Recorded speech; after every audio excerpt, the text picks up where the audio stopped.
This podcast is for informational purposes only and should not be considered legal, medical, or mental health advice. The views and opinions expressed do not necessarily reflect the official policy or position of the podcast and are not intended to malign any religion, group, club, organization, business, individual, anyone, or anything.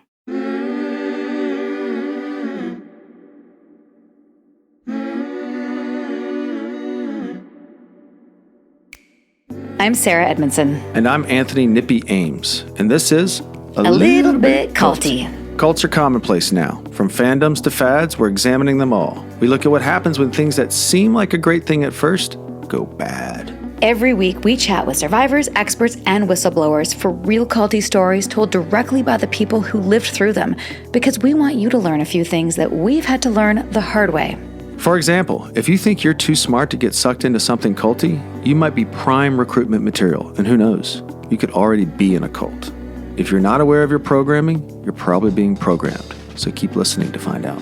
We'll talk about all sorts of topics on the show, but be aware, this podcast might contain stories that could be alarming to some of our listeners, so please check our show notes for more detailed descriptions and take care of yourself. Subscribe to our Patreon for Thursday bonus episodes, Q&A, and all sorts of exclusive content. That's patreon.com/alittlebitculty. Welcome to Season 7 of A Little Bit Culty. Sinking down to the depths of the ocean, hanging on to it, my love. Welcome back, everybody. In this episode, we're picking up where we left off with Laura Richards. This is part 2 of our conversation, so make sure to check out part 1 if you haven't already, as it probably won't make much sense. Break it down to recap. Laura is a behavioral science expert who spent 10 years with New Scotland Yard. In part 1, we covered coercive control and how it is a huge predictor of violent crimes. Laura gave us her perspective on cases like Gabby Petito, Sean Combs, a.k.a. P. Diddy, and Dirty John Meehan. In this episode, we'll go over some more recent cases, including Kanye West and the Blake Lively Justin Baldoni sitch. We'll also talk about gender bias in the court of public opinion. And in the court of law. Depp vs. Heard, Britney Spears definitely come up. So does sexsomnia as a bullshit rape defense? So much to talk about, but before we do, I want to drop the same trigger warning as last time. If you're sensitive to discussions about sexual assault, murder, and domestic abuse, please bow out of this one. Take care of yourself, please. All right. Back to our conversation with Laura Richards.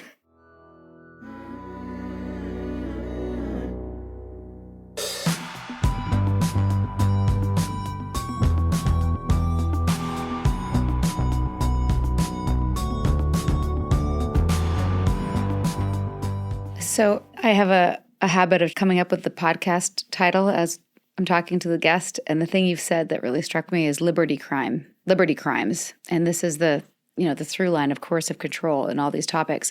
And as you were talking about Sean Combs, P. Diddy, you could have at the same time been talking about Kanye West, who's, or Epstein, but like specifically if we're looking at what's happening right now, Kanye West parading his wife in basically naked at the Grammys? Yeah. What was your take? What was your first thought when you saw that? Well, we've seen other things from both of them, haven't we, in the past? And this level of nudity has taken it to a whole new level, I think. And the fact that they weren't invited to the Grammys, they just showed up, and how it came to pass, her in the coat, and you see him give her direction, and you see on her face, you don't see joy and radiance of someone who's doing something a bit cheeky and knows that it's, they shouldn't be doing it. You see a face that looks unhappy, unsure, and scared. That's what I read in her face. And then she turned around, full nudity. I mean, it's completely inappropriate. Some people say, oh, we see bodies on the beach. It's female empowerment. And I'm like, but it's not a beach. It's not a beach. It's an award ceremony, and there were children there. And that is not appropriate. She could be arrested for indecent exposure here in California. That is a crime, to subject people.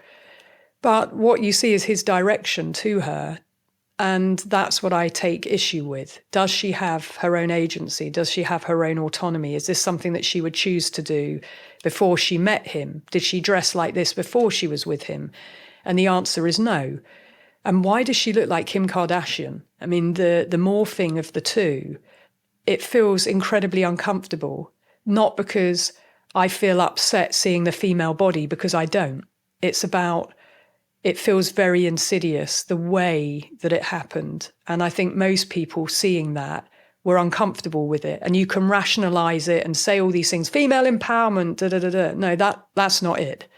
Female empowerment is when someone knows they're doing something, they're happy in that moment. You can see that radiance, that joy. You can see what it's bringing them. And I didn't see any of those things on her face. And I do think that if we listen to Kim Kardashian and what she said, he coercively controlled her. He controlled what she could wear. Even before any awards ceremony, he would decide what her outfit would be. And when she broke up with him, there was stalking. And he bought a house opposite Kim. All the things that went on, we now would call coercive control and stalking. And he's, I believe, using Bianca in a strange way by proxy to get to Kim as well. It's like a double abuse because, in my view, Bianca looks like Kim Kardashian too. What's your thought on it? I mean, you saw the images. What did you both think? I think the whole... It's pretty much exactly what you just said. I think the whole Hollywood thing's unhinged, to use that word appropriately, I think. I think everything going on out there is... they haven't landed in any appropriate place recently, and I think it's shock value, and they're willing to rationalize and normalize all sorts of things just to keep that low-level entertainment and audience entrapped. And I tuned it out of my life as much as I can. I think it's McDonald's for the mind.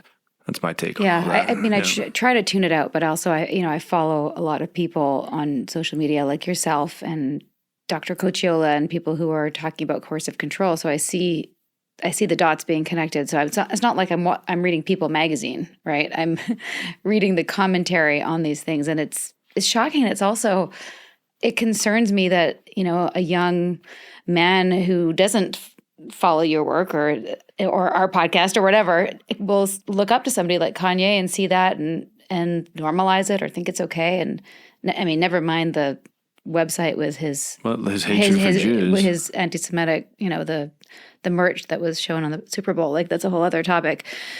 It's upsetting to me. It's truly upsetting. It's very upsetting. And if you think about it, what happened to Britney Spears when she was placed in a conservatorship because of concerns about her behavior?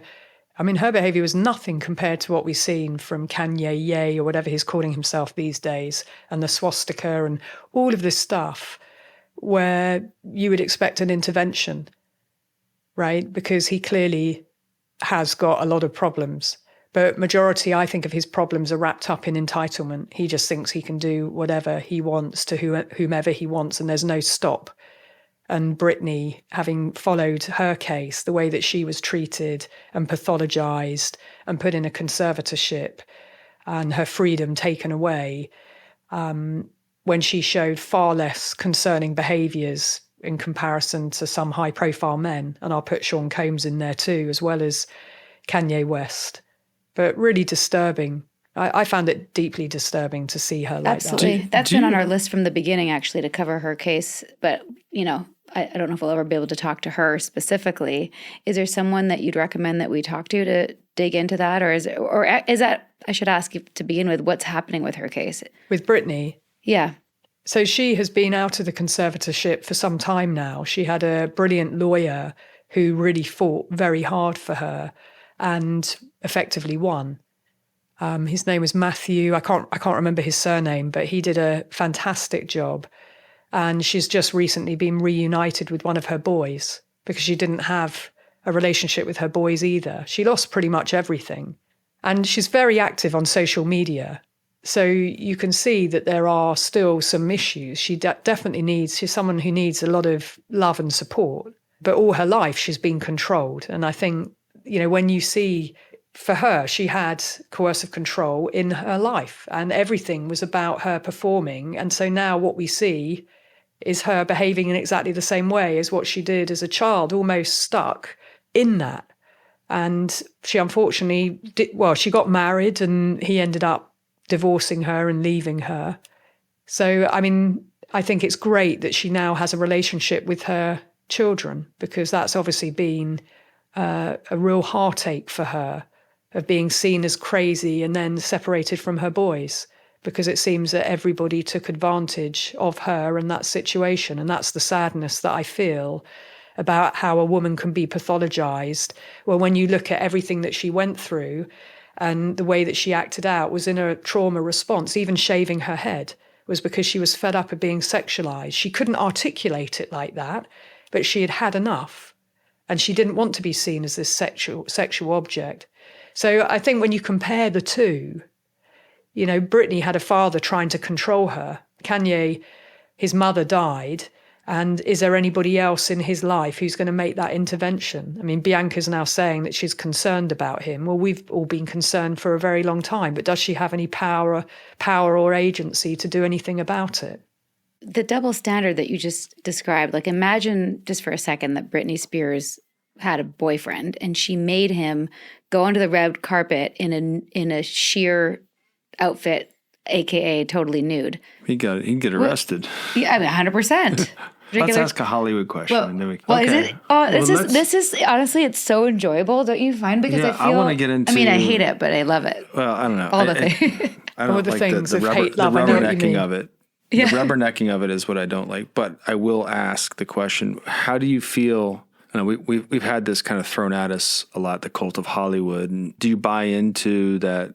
All these celebrities are compromised in any sort of way, and there's some coercion going on On a bigger scale. Like this is kind of conspiracy theory stuff, but a lot of those things are kind of coming to fruition. Stuff that I had dismissed as conspiracy theories are actually kind of coming true in a lot of ways. So how would you describe the conspiracy theory or what you think is going on in Hollywood? Here's my hit. And What's being said versus what's your hit? Well, my hit, I don't know. My hit is that there are stars that make deals with these guys and they're compromised and that they have to be obedient to these people. Like they're being blackmailed. Diddy, Epstein, with tapes and compromising situations. And then from there on out, that's the coercion. And then I think also the conspiracy theory or the sort of thing that's being thrown out there is a lot of people get famous because they basically make a deal with the devil and they say, you'll get all the things, but you also have to do X, Y, and Z. And then they tape X, Y, and Z, and then that tape is the blackmail to keep them obedient. Does that sound right? Yeah, that's about it. Okay. Yeah. Or it rhymes with that. But there's someone at the top or a number of people at the top pulling those. Yeah, and so Diddy's it's a fall organized. guy. And Diddy's a fall guy. Or one of the guys. One of the guys or whatever. I'm thinking, we're advertising our ignorance right now, I think. So, I'm thinking about that. But I'm also thinking back in historical terms of, did you watch the Trump movie, The Apprentice? I don't think so. It's a recent movie. No. Because is it the one that was on Netflix with Sebastian Stan? Yes, with Sebastian Stan. Okay, yeah, I haven't seen it. It's really good and it's really well done. But what you see is his rise, right? And rise in terms of his career from nothing to, superstardom. And in amongst it, the person who mentored him was someone called Roy Khan from New York, the lawyer. Yeah. And Roy Khan had these tactics, right, where he would have these parties and he would invite all these very well-to-do people, politically, connected people, and they would be almost like the Sean Combs freak-off parties. But he would make sure that they were filmed and recorded, listening devices, in each room.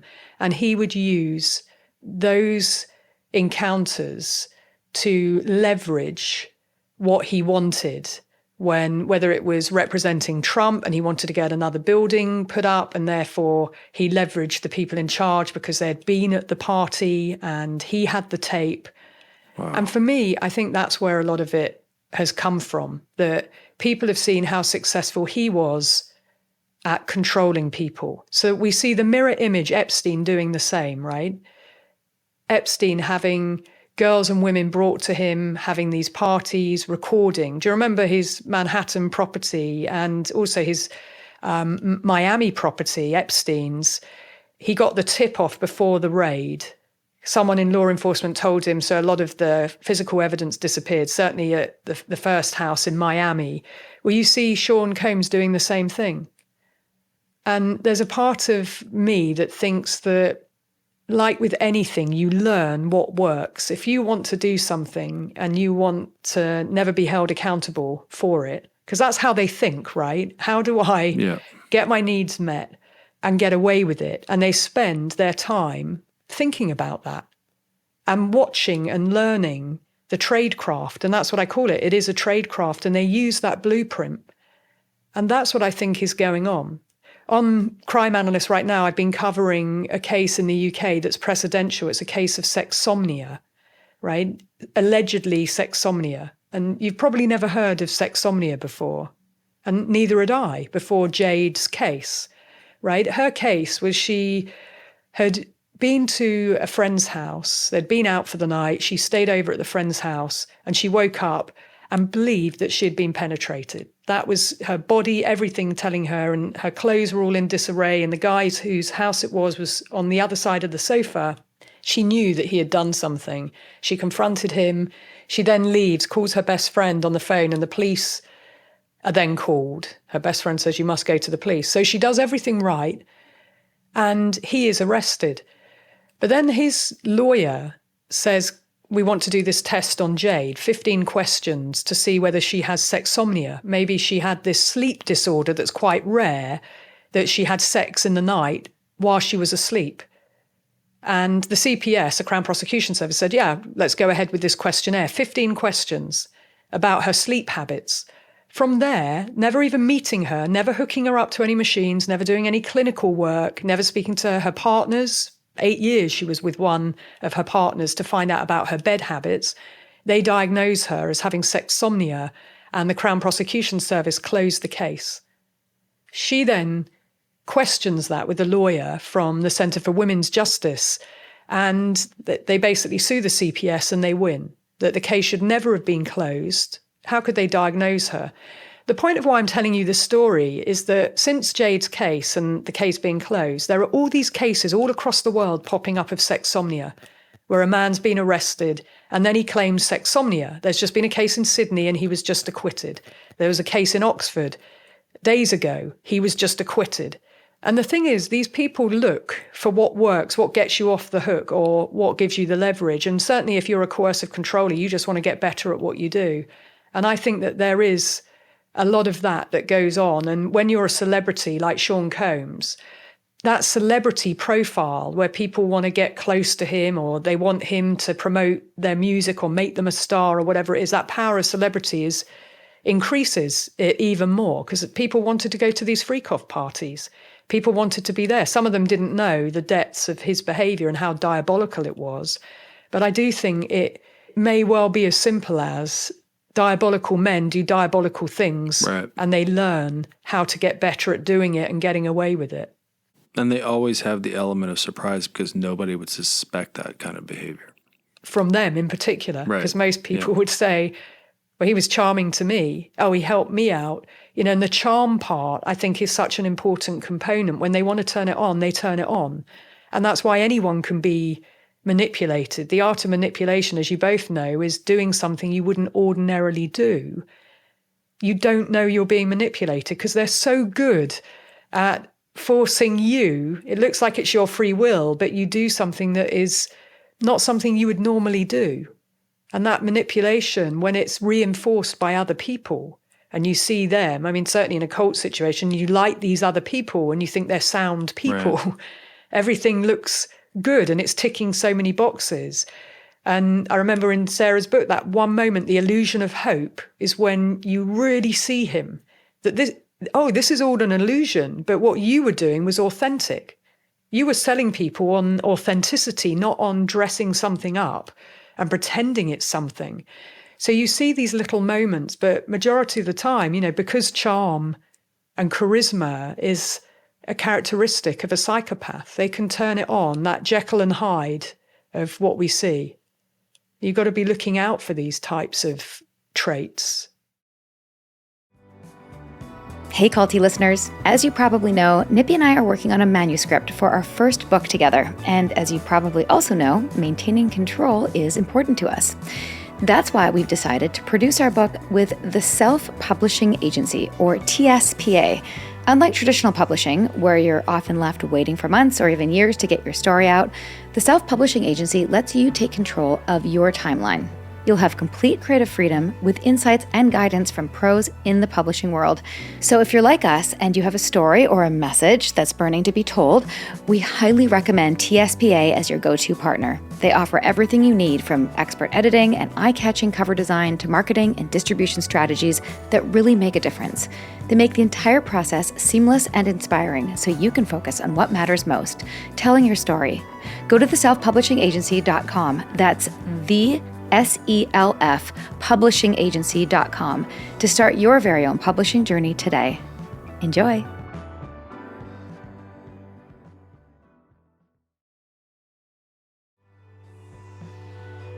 This podcast wouldn't even exist without our amazing, supportive, generous patrons. Come find us on Patreon. We are at patreon.com/littlebitculty. Go there for bonus episodes, live Q&As with past guests, exclusive content, and lots of other goodies. Subscribe now and help us keep this podcast going. That's patreon.com/littlebitculty. And now, a brief message from our Little Bit Culty sponsors. And remember, when you support our sponsors, you're supporting this podcast. Does this podcast make you happy? Of course it does. That's why you're here. But it only comes out once a week. For happiness every night, you need Adam and Eve. Yes, I'm talking about sex toys. It's cool.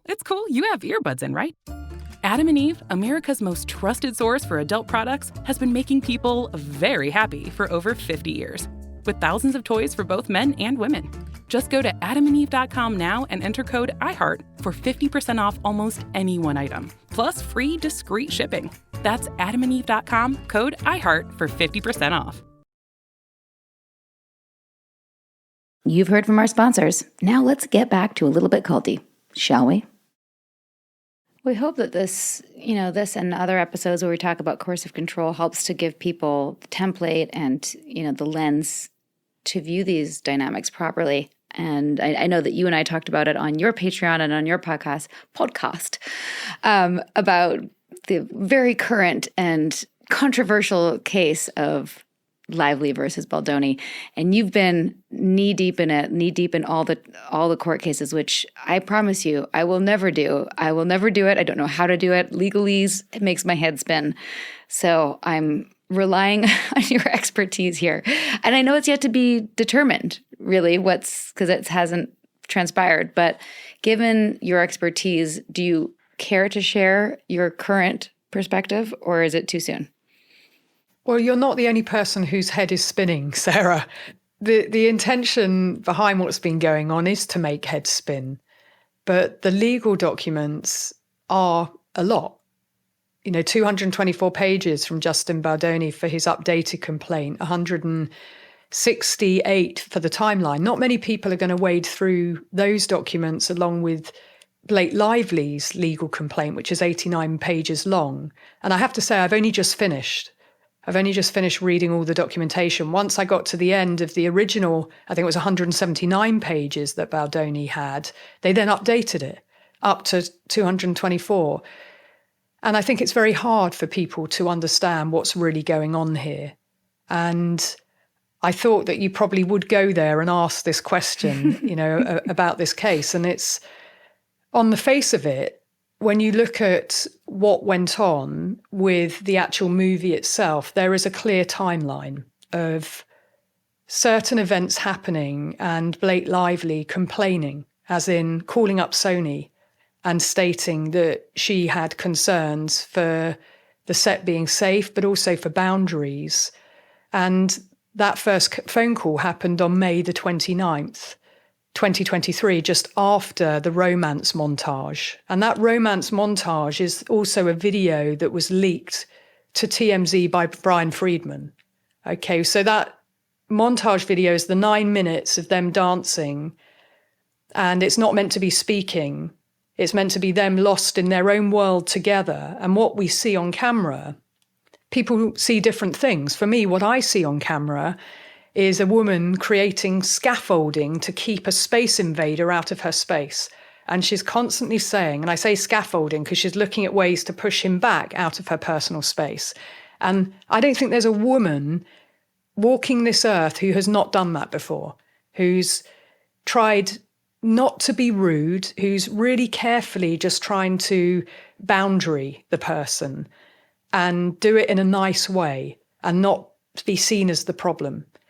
And she keeps saying, this is a talking scene. I think when you're really into each other, it's talking, the intensity of talking, and we're in our own little world.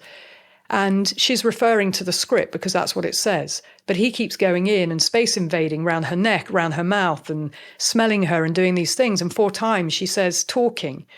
Now, 99% of people have interpreted that scene, having seen it, as her trying to take control over the direction, her trying to insert herself.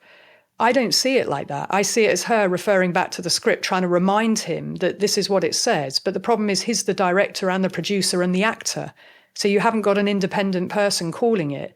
And most people who see that think that she's the problem. But that's just a small window. But what I do know, if we look at the 23rd of March, when that montage is shot, March 26th, she and her baby get COVID. March 29th, she's on the phone to Sony. And even before that, you've got April 14th, where the voice note was left at 2 a.m. on her phone, this almost 7-minuter, at 2 a.m. I don't know many husbands who would be happy with their wives getting voice notes from another man at 2 a.m. in the morning. And I don't know many women who would be that happy, bearing in mind that he's also the boss. Is that an appropriate way for a boss to behave? That's the question about boundaries. So that happens on April the 14th, that voice note where he's apologising because of the rooftop scene that she has rewritten and he doesn't like it. And he's sort of apologising to her for not taking on her notes. And then so that's April the 14th. Then you've got the 25th where Ryan Reynolds talks to Justin Baldoni about fat shaming his wife and is not happy that he's used their trainer, because Justin Baldoni's seeing their trainer, and he's asking the trainer what Blake's weight is because he's got to do this lift or a certain scene. And Blake has given her trainer, and of course the trainer's loyalty is to her. She has been the client. And I suspect the trainer told Ryan Reynolds and Blake about that, and Ryan Reynolds was not happy. So that's when things start to go wrong. It's quite early on, actually, when she starts to complain about all of these things together. And then there's a meeting in June. And then on the 9th of November, I think it is, the list of protections are put in by Blake Lively's lawyer to Wayfarer. And those 17 protections were signed up to. And one of those things was no retaliation for her raising an unsafe set and a lack of boundaries. Is she allowed to do that, to raise these points that have made her uncomfortable? I believe so. And it's about how that's been responded to that's become the issue. And you all know this, sexual harassment is about perception. It's about how something lands and makes an impact for you. It's the 1,000 cuts. It doesn't matter what the intention of the person was. Right? So if you take the video that she complained about, Jamie Heath showing this birthing video where he says it's beautiful, it's my wife, to him it is. But if it's unsolicited and you haven't checked with the person, can I show you this video, and you're seeing a birthing scene and you didn't ask for it, that might feel uncomfortable to that person. And they are in their right to raise it and say that did not feel comfortable to me. So even though in the Baldoni very long lawsuit, they explain the reasons for doing things, their intention and so forth, it's not relevant to a sexual harassment case. The intention is not relevant. So what you see with her lawsuit is a lawsuit that's written ready for court. Factual, non-emotion, no aggressive adjectives to describe any party, just factual. That's the standard. What you see from his is very loaded language regarding her. And a lot of time is spent discrediting her and explaining what their intention was and throwing so much spaghetti at the wall, so many things, rabbit holes. Why it's taken me so long is because all the rabbit holes you have to keep going down, and that's the intention. And to most people looking at it, they think that she was out of order because she's a mean girl and somehow she deserved to be treated in that way because she's a mean girl. And that is all the stuff that's being resurfaced right now. But what her complaint is about the unsafe aspects on set with clear specific examples, which other people, other witnesses, right, they have to give their side. So the Sony executives, the cast, the crew, the independent people who either stand up what she says or not. So we've still got that part to go. But she has made some clear claims with receipts. And it's a dangerous game when we just go down the route of his complaint, which is, well, she's just a mean girl and she stole my movie and she did all these terrible things. Well, actually, Wayfarer, Baldoni and Sony all allowed her to do that. So if your complaint is with anyone, it's actually with Sony. And we're not hearing anything from them. But for me, even listening to him, reading all his texts, he has no boundaries. And the issue is, he's the director, he's the boss. He wasn't strong enough. He didn't make it clear. He was telling her yes, yes, yes all the time at every request, bar a couple, which he did push back. But out of the side of his mouth, he's saying terrible things about her to everybody else, rather than saying to her, you know what, we're going to have a meeting and Sony's going to be there too. And this is the way it's going to be because I'm the director. This is what we want you to do. And Sony are in the room too. We're all signed up to this. We really want you in the movie, but this is our movie and we're making it. But that's not what he was doing. He was going, you're my creative partner. I want the whole Blake Lively. You're in this with me all the way throughout. I think he even said something about, like, you're the muse. You're my, I want all of you. Like, I mean, even that is a bit, suspect. I want the whole Blake Lively. Yeah. You're my creative partner. He said things very clearly to her.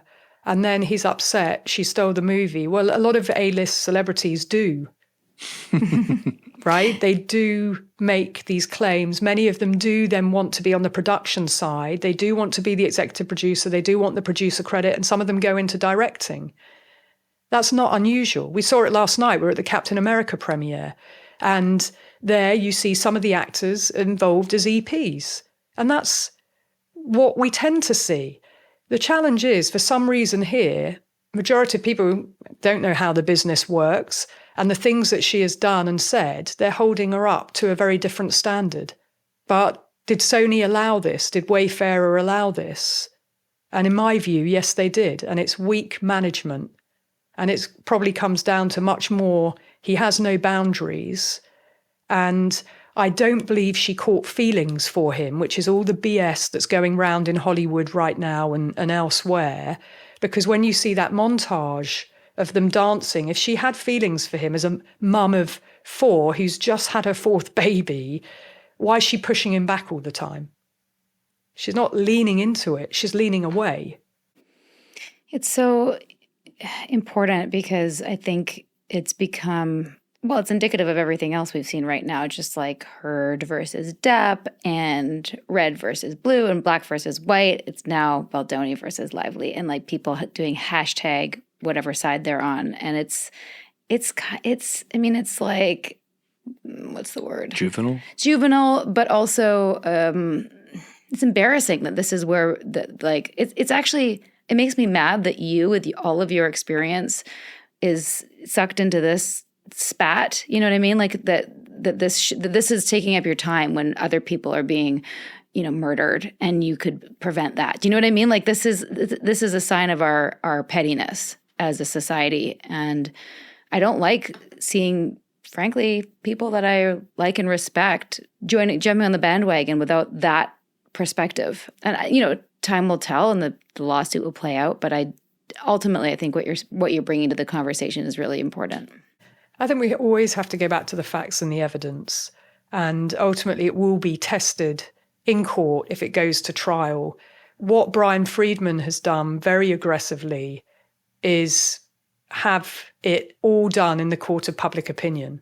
And some would say, oh, well, she started it, right? So we go back to that emotional immaturity. Well, she started it. But, when you are a victim in New York, you can talk out about what happened to you. And yes, that story with the New York Times probably took some time to do. But she asked for no retaliation. That was in the 17 points of protection. And it was his side who hired Melissa Nathan, who was Johnny Depp's crisis manager, who turn the strategy all on Amber Heard. And I still remember that very well, suddenly seeing on TikTok, on all my platforms, I'm seeing all this anti-Amber stuff. And I thought, this is weird. And most people remember that. Well, I've seen the same with Blake Lively. And unfortunately, all this insidious, horrible stuff in Hollywood does have an impact elsewhere, because it does then come into the zeitgeist of, if a female ever complains, what happens thereafter? When she complains, you can be the squeakiest clean of victims, right? And bearing in mind, there is no such thing. Everyone has skeletons. And even someone like Blake Lively, who on the face of it is a good person, has done some great movies, has done a lot of charity work, seems to be a very genuine relationship between her and Ryan Reynolds. I mean, if they can do this to her, where everyone's talking about she's a mean girl, that's just incredible to me. And Brian Friedman has been very aggressive in his strategy. And he has gotten away with it, because at the hearing, he got clipped, but there wasn't a protection order put in place. And the Lively Reynolds camp are arguing that this is all about retaliation. And unfortunately, in this case, there's going to be no real winners.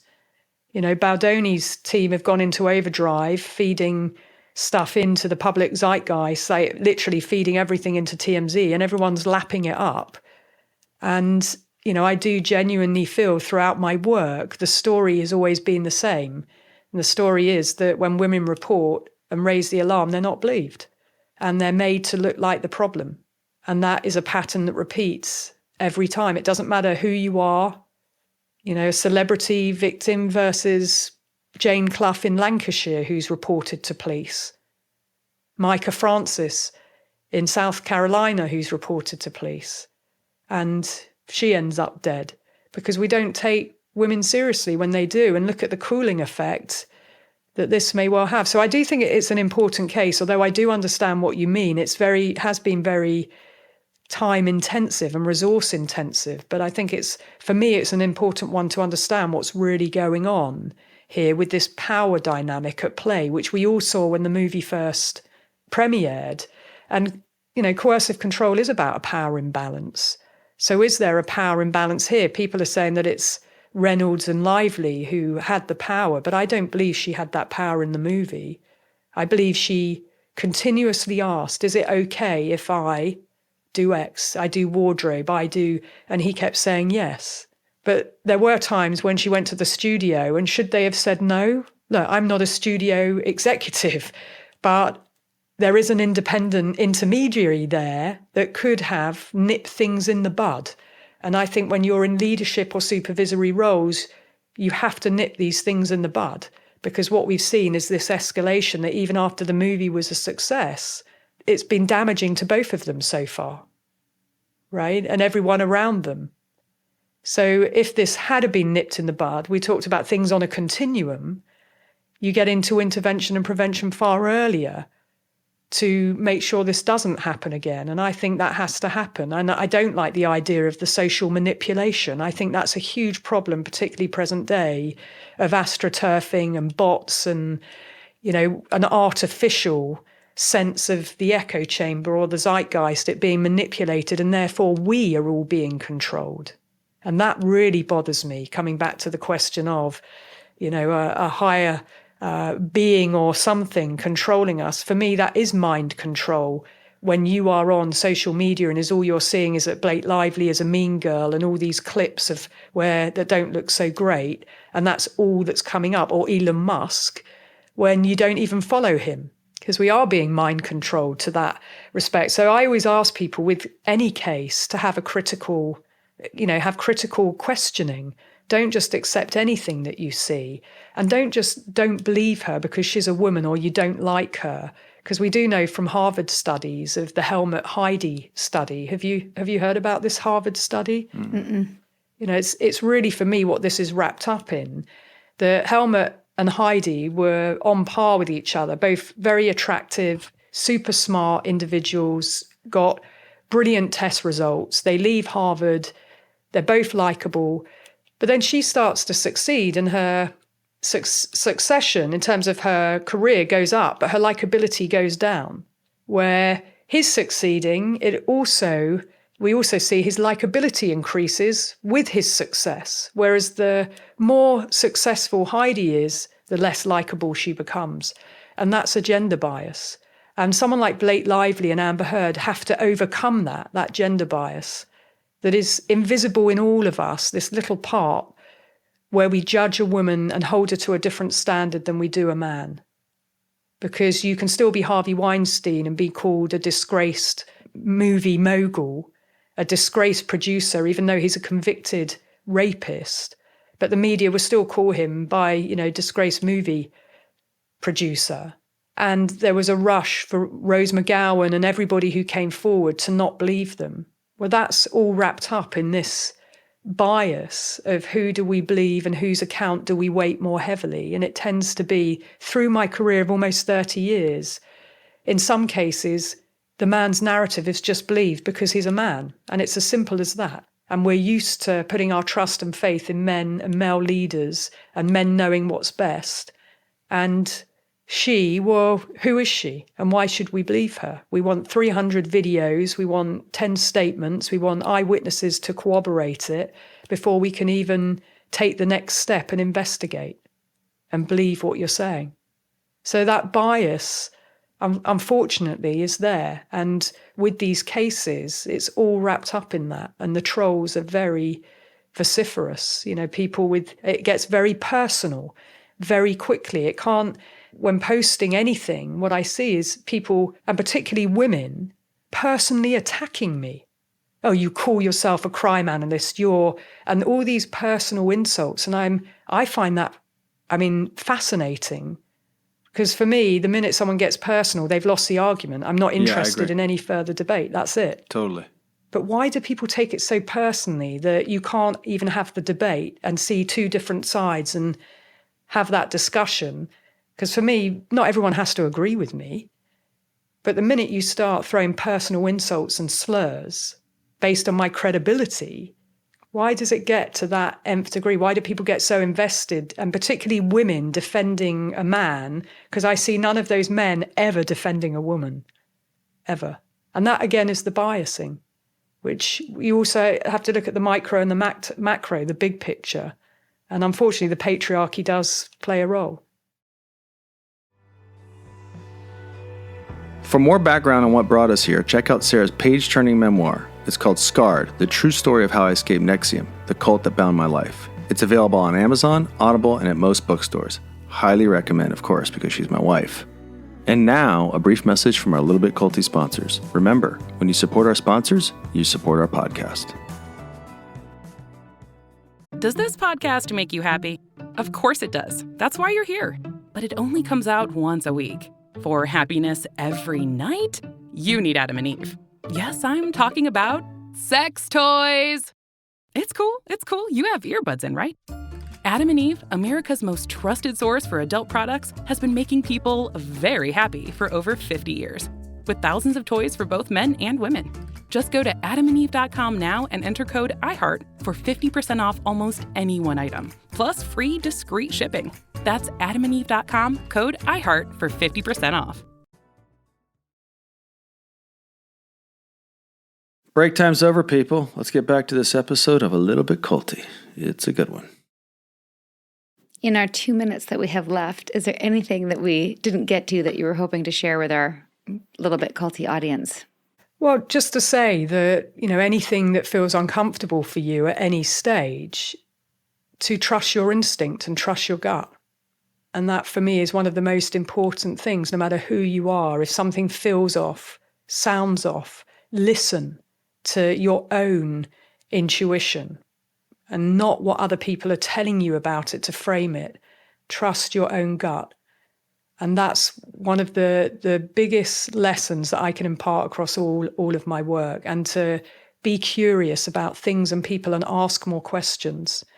And the last part of that is I do a lot of training, and I've opened up all my classes to everybody, because it's very hard to talk about this stuff on a podcast and talk about everything, every facet, and there are so many different types of cases. And you do have to attend training to really understand it. And I dissect and deconstruct forensically lots of different types of cases and behaviors so that it empowers people to be able to trust their own decision making. And that empowerment, I think, is so important, because too often, particularly with, the cult leaders, the coercive controllers, they will try and erode your sense of self and your sense of, your own trust and rationalization. And I want to get people far wholer and stronger to trust themselves of what your gut is telling you, without the rationalization and without the noise from someone else or something else, if that makes sense. 100%. And it's super important and necessary. And I can't thank you enough for your time. I feel like... Yeah, we could do this for... Yeah. And I hope that we can keep in touch and share as our worlds continue to overlap and collide in this small... Next Crime Con. Yeah, maybe next Crime Con. Maybe the next one. Can I ask you both a quick question? Yeah, of course. Sure. And, both of you will have your own answers. But in terms of what you experienced yourself with NXIVM, was there anything that would have got you out sooner? And if there was something, what might that have been? Like, would there be anything that would have woken you up, or you seen it slightly differently? Because I always think about this for prevention. What was there a way of reaching you at any point? Yeah. Evidence. Yeah. You go first. Yeah, evidence. There was people that came with accusations, and there wasn't evidence of it. So when someone, and I think back to one particular person who she's actually in The Vow. There's an episode about her, Barb Boucher. I had a lot of respect for her. She helped me a lot. I really looked like she had business acumen, and because she had been made so crazy by the gaslighting and all the stuff, and when I went to talk to people about it, even like particularly mostly women were saying, look, she's unhinged, she's crazy. And when I went to talk to her, she did seem unhinged and crazy to me. Like, she seemed super irrational. And I didn't see those as markers of her being abused. I saw her as the vengeful one at the time, and not Keith. And I went to Keith, and I went to the people around Keith and questioned. I go, what's going on here? Like, she said she was sleeping with him. I go, she's sleeping with him? And they go, no, she's crazy. And they were all lying to me about her. And so my instincts viscerally were like, okay, if this is true, I got to get out of here. But when I went, which is what rule number one, don't go to the people that are, doing the coercion, to ask them, they seemed calm and rational. And so I dismissed it, and I wish I hadn't. I mean, I would have been out in 8 years before I would have been out. So, I look back at that moment and kind of, I don't beat myself up. I just go, I didn't listen to someone I respected because they had been driven crazy. I saw them as crazy, and then therefore didn't have the credibility anymore that they should have with me, that they had earned really with me. For me, I think that had somebody come to me that I respected outside of my family, because I had learned to dismiss my family and like people around me who weren't supportive as like, well, they just don't understand, they don't get it. But I had heard that there was a casting director in Vancouver, was an actor at the time, a casting director who thought that NXIVM was a cult. And I think if that person had pulled me aside and sat down with me and shown me what the characteristics of a cult are, and maybe like introduced me to, I mean, those documentaries didn't exist in mid-2000s, but some of the documentaries that are sort of out now, I would have be able to make the parallels. But unfortunately, the cults that were prevalent and known about then didn't look anything like NXIVM looked like. So it would have had to have been somebody who was very skilled and also highly respected, and probably somebody in my industry that I didn't want to displease, if that makes sense. Yeah. Yeah, I mean, that's interesting from both of you, because what Nippy describes is often what police are facing, the very rational, calm person. Yep. And the one who isn't quite so calm, who might be seen as unhinged, right? The things that we've discussed, and what they gravitate to is the calm person's narrative.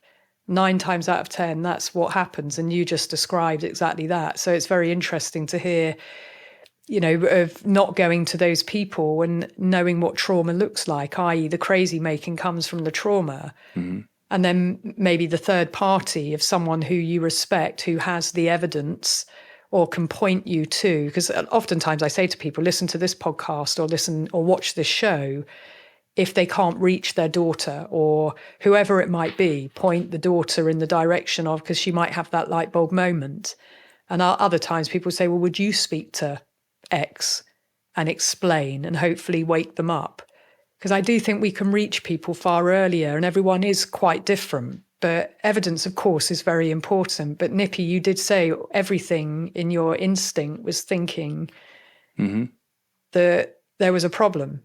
And then they assuaged you, right? And it was women. It was the women close to her that really kind of talked me back in, and I underestimated their capacity to lie because they were also sleeping with Keith. So I went to the wrong people to validate my instincts, But I had no idea,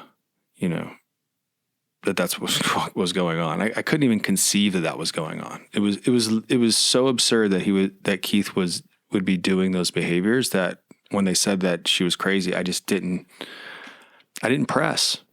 It's actually one of our pieces of advice in our book that we're writing, which is that if you have doubts, check outside the group. Don't go to your upline. Don't go to your pastor. Don't go to the head of whatever. The first start on Reddit is blank a cult?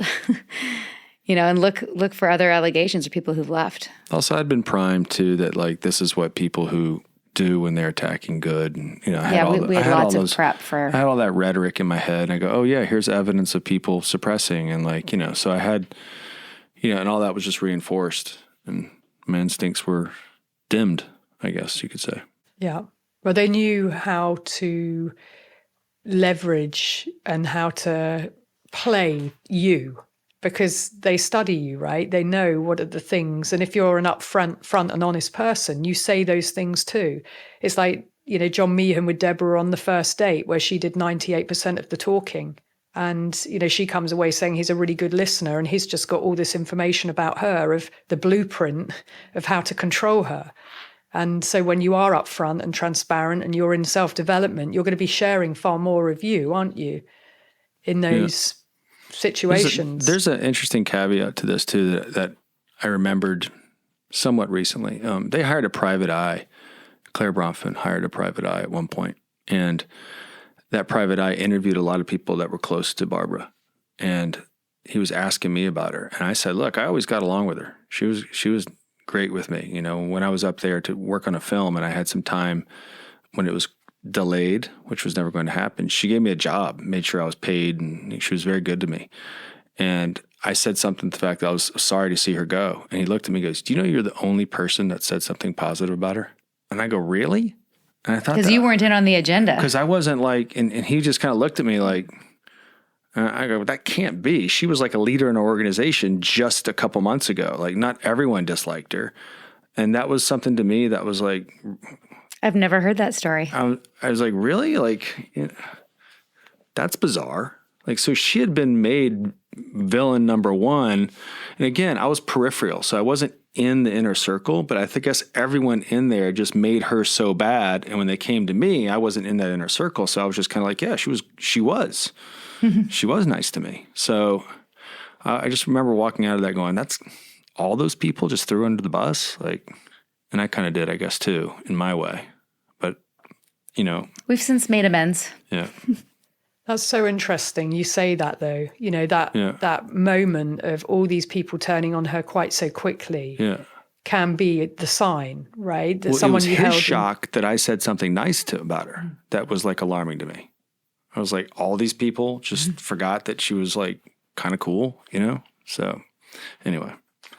Yeah, the discrediting and devaluing and making her look like the problem. And that's how they do it. Don't look over here, look over there. And I think I mentioned this when you had me on your podcast or Patreon, that it is possible that going back to the Blake Lively case, for example, that maybe she was mean at one point. That is possible. I don't know. I've never met her. I'm not saying that she is. But it's that doesn't change. Because of the situation. Yeah, it also could be because of the situation, right. How she's being treated, or the two things can exist at the same time. It was possible that she was that way one day on set and was also sexually harassed, or boundaries were crossed in an inappropriate she way. was It's not one or upset. the other. Right. It's not like, oh, she's a bitch, therefore this couldn't have happened. Like, what are you talking about? It doesn't make any sense.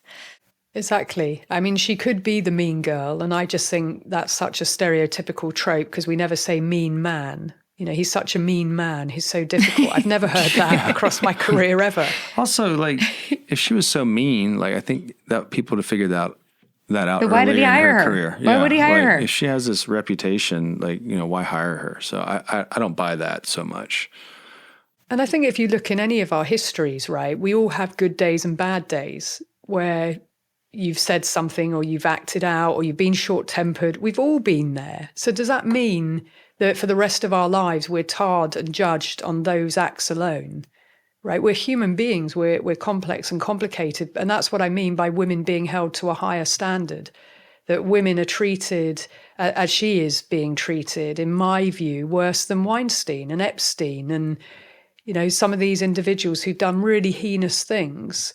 And what's her crime? Her crime is making allegations that she felt unsafe, that have boundary issues. So you go back to what the actual case is about, and it's about boundaries and feeling unsafe.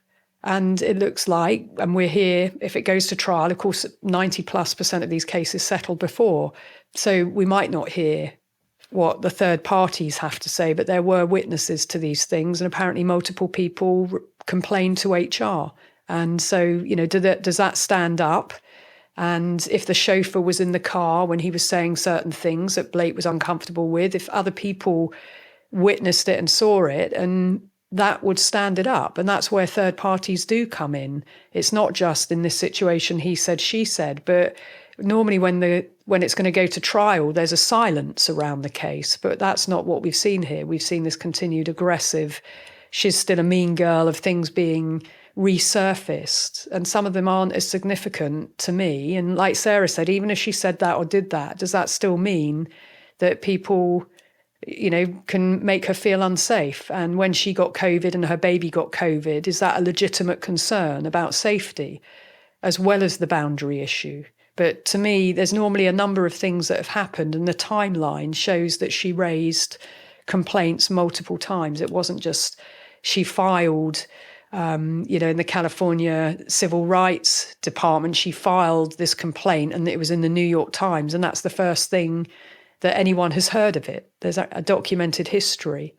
And I do think if you sign up to, you know, this 17 list of protective points, that is a binding document. And it doesn't matter the reasons why you signed it to make the movie. You signed it, therefore you're acknowledging what she's saying happened. And that's the problem I have with it. They signed it and she had a separate part to her contract. So even if she has been mean, and I've been led to believe she's got quite a quirky sense of humour. And when some of these clips have been raised, there's another context to it. But a lot of her vulnerabilities, I feel now, are being weaponised. And I don't like the feeling of that, because we can all be off our game at any point in our life. And that doesn't mean to say we deserve to be raped or abused by anyone because we once were mean to someone in an interview, or once were, you know, said things that were off. And I think that weaponization feels very uncomfortable. And why discredit someone to that degree? You know, it feels like a scorch the earth mentality that's going on and playing it all out in the media rather than in a court, because that's where the case is and should be heard. So it has taken up a lot of, you know, people's time. And I don't like it being trivialized into a game either of Team Baldoni, Team Lively, because they are serious allegations and both their careers are on the line. And the movie was a very important movie about domestic abuse and coercive control. Ironically, yeah, the power imbalance. Yeah. And actually, just a quick comment on that. If people haven't seen the movie, one thing I really enjoyed about it is that I thought it was actually quite brilliant the way she comes to terms with the fact that he's abusive, like the way that she remembers the situations, the way that the audience experiences the acts of violence through her eyes, cutting out the actual contact until she puts it all together and remembers what actually happened and has her aha moment. Like I thought it was quite brilliant, actually. So I highly recommend. Yeah, and that's what normally happens for victims and the gaslighting of was it or wasn't it? That's his version. He says it wasn't, but was it? My instinct is saying it was. And then you join all the dots because there's this one moment of clarity. That's what it is. Although I will say the end of the movie is not how a coercive controller would behave. He would not co-parent nicely. And I know you've spoken to Dr. C about her book Framed. And, certainly if you're a surgeon where control is your number one priority in every aspect, not just in the in the room where you're operating, but also outside. Most surgeons are controlling individuals and they're top of their game. And so someone like the Ryle character in the movie would not just take what she says on the nose in the final scene and they co-parent happily ever after. That does not happen in real life. A girl can dream. That's how I would like it to be. And I'm sure many people would like it to be because you center the child and it's the child that matters the most. We're both parents. So, we know how important it is to a child's psychosocial development to feel safe and be loved unconditionally by both parents, and that you put your issues aside because your focus is raising a tiny human and doing the best job that you can. But a coercive controller does not see it like that. That child is an extension of them. They belong to them and it's property and it's ownership and right. And they will fight the mother and burn the earth in doing so. Well, actually, our episode with Dr. C dropped this week. And we talked about Framed. And speaking of angry, both Nippy and I were very angry reading that book, knowing that all of those things are currently happening in the family court system. And I'm glad that you two have connected. You are friends, I assume. We are. I mean, we have been for some time. And, I know her. She's actually come on with Amy Polacco onto Crime Analyst to talk about Framed. And the family courts, what's going on, that's all around the world. There's no, this is America and the UK get it right. No, they've been shrouded in secrecy from the very beginning. And unfortunately, the systems do tend to back up the abuser. And the abuser, more often than not, is the man, not always exclusively, but often they have deep pockets. And, Dr. C's work with Amy in that book shows not just extraordinary cases, it's just routine, everyday cases from all around the world. And, it's terrifying, really, because the safety of the child is not the number one priority. And for me, I always go back to that. The family courts are meant to prioritise the child's well-being, psychosocial development, needs and safety. And somewhere along the line, things have got horribly twisted and far too many children are continuously being abused and some are being killed by the abuser and they've been backed up by the courts. So I think that's a very important book, Framed, for people to read. So I'm glad that you did talk to Dr. C. I actually did listen to the episode. I gave you the click, and of course we'll always support thank you. These very important conversations. So I thank you very much for having them and for having me on and for your intense focus and introspection, but also your quest for knowledge and wanting to understand. That takes tremendous courage from both of you, actually, and mental fortitude to keep opening yourself up to that. Individually, but also as partners, and your quest and thirst for knowledge. And I can't wait to read your book. I can't wait to show you. I can't wait to show you. We'll be checking with you to make sure we have the coercive control bits right and the parts that where we talk about your work. We'll run it by you, and we're hoping that this will be a good resource for people. But also, as we're writing it, even since we spoke to you last, we're recognizing that we want it to really be for young people who want to arm themselves, because I think they're the ones that need it the most. So we will be reaching back out soon about that.